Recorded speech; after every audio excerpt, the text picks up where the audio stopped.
Hi, my name's Penny. Today I'm going to do the Abookalypse tag as an excuse to talk more about books. Thank you to Bubbly Bookend who tagged me. I'll leave a link to her video down in the description as well as a link to the original video. So the first prompt is evacuate. Everyone is out safely. You can only go back and grab one book. Which book do you grab and why? Honestly, I stared at my bookshelf for a long time for this and I just cannot pick one book. Basically, there's no way one book could make up for the loss of all the rest.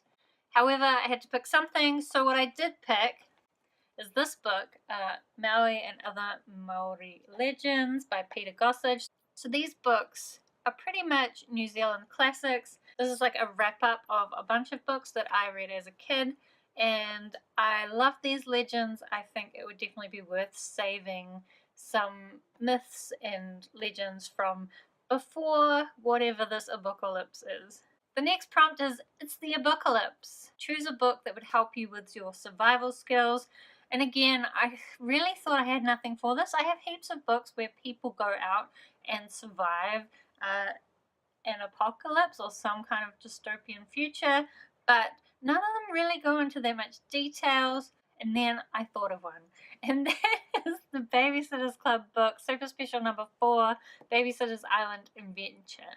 So in this one, two of the babysitters, Claudia and Dawn, go off with all the kids on with some kids on a boat race, and they end up getting washed out in a storm and stuck on an island. And it's really interesting because Claudia is kind of the one who struggles in school and she does really well on this island, and Dawn has always thought of herself as a survivor, but she really struggles. And from what I remember, it does go into some detail about what Claudia does to keep her and the children surviving on the island.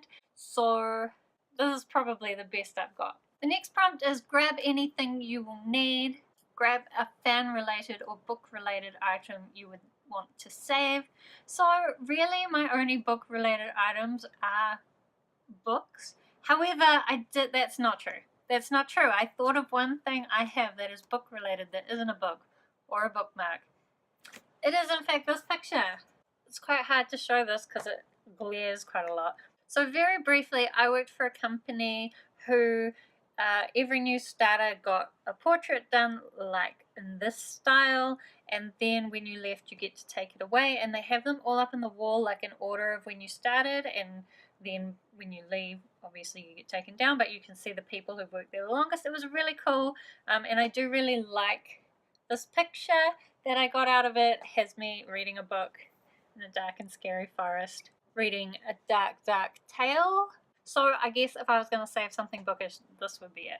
So the next prompt is, the zombies are coming. Which books on your TBR are you dying to read? So the only books that I think really count for this are books that haven't been released yet, because everything else that's on my TBR, like if I was really dying to read it, I would have read it by now. But the books that I am dying to read as soon as they come out, there's two of them. One is Vengeful by V. Schwab, which is the sequel to Vicious. I'm super excited to get that. I even pre-ordered it, and I never pre-order things. And the second one is the 10th book from the Kate Daniels series, Magic Triumphs. The 10th and last book. I am so excited for that book. I just can't wait to read it. And I'm kind of suspecting that I'm going to end up buying the ebook and the physical book just so that I can read it as quickly as possible. The next prompt is, we need fire. What 3 books would you be willing to burn from your shelf? Now luckily I have like 3 shelves on the bottom of my bookshelves that are all books that either I didn't really like or I just would never want to read again, ones that I want to get rid of and I just haven't organized yet. So I went through them and picked out the ones that I would feel the least sad about burning. It's not necessarily the ones that I liked the least, because there's some that I don't like on that shelf, but I feel like other people would like them, so I would feel bad about burning them, whereas these ones, I don't think they're a big loss. So the first one is Touchstone by Melanie Ron. It does have a cool cover. I mean, I really want to be supportive of Melanie Ron because I'm still waiting for Capitol's Tower, but these are a bit blabbery for me. They're very character based. The plot is all over the place. I just burn it. The next one is probably slightly controversial, and that is Lord of the Rings. So I will never read Lord of the Rings. I found it a real struggle.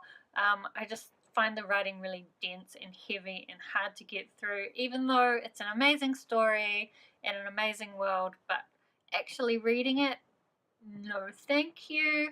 Also, so many people have copies of this book that if I burnt mine, there's probably other copies that will survive. And the last one is Sweet Valley Confidential. So when I was a teen, I really enjoyed reading the Sweet Valley High books, and the Sweet Valley Twins books, and the Sweet Valley Kids even.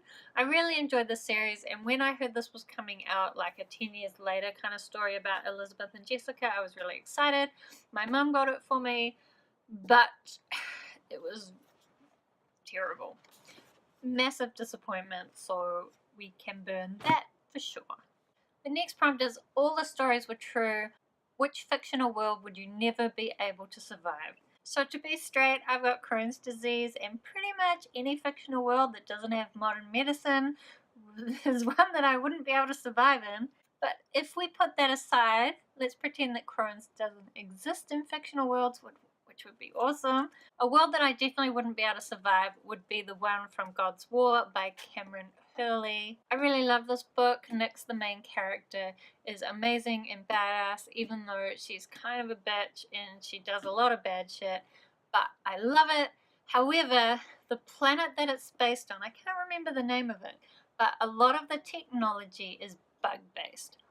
Ugh, I cannot do bugs, so I definitely could not do this world. The next prompt is Lone Survivor. Which character would you choose to be your companion or protector in the Abookalypse? Now, I did consider Buffy the Vampire Slayer for this, but then I remembered Kate Daniels. Of course it's Kate Daniels. She is much more powerful than Buffy, and she is also, I think she would be a good friend, even though she struggles with friendship in some of these books. Plus, let's be honest, this is my favorite series, so if I could hang out with Kate Daniels, that would be cool. The next prompt is procreate. All of the literature is gone. Which would you introduce as a new classic? And for this, I've decided to go with Name of the Wind by Patrick Rothfuss, because I think it's getting pretty close to becoming a classic as it is. If he would just put out the last book, I think we would be there. So yes, definitely Name of the Wind. So the last tag is start a community, tag a booktube buddy. To be honest, I'm really bad at finding people who do tag videos and haven't already done the tag that I'm looking for. So if you're watching this and you would like to do this video, then consider yourself tagged, and please let me know down below if you decide to do it. Or otherwise, feel free to let me know how you would answer any of those questions down in the comments. Thank you so much for watching, and I will see you next time. Abookalypse.